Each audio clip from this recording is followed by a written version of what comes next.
Real question alert. All right. Do you take your own advice? I mean, seriously, do you take your own advice? It sounds great when we give that solid advice, when we look the people in the eyes like this, and you're like, you know what I'm talking about. You need to do this. You need to do that.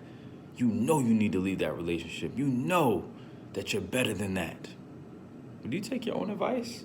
That's that same look that you're looking in the mirror or looking in that person's face. Look in the mirror just like that and give yourself that same advice.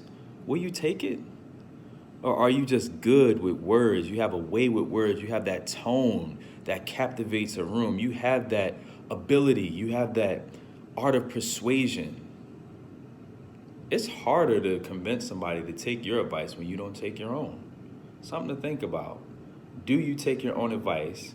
Do you like to hear when other people give you the advice that you perhaps may have given them some years ago? There's nothing new. The Bible talks about it not being nothing new underneath the sun.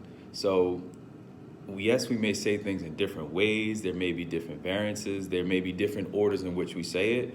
But there's nothing that's new that's being said out here.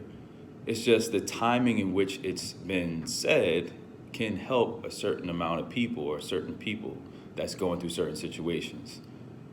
But it's hard to convince somebody to take your advice when they're looking at your life and you're not taking the advice that either you've given to them or that they've given to you that you've given to them before. It's like a teacher that's trying to get their students to pass a class that they're failing themselves.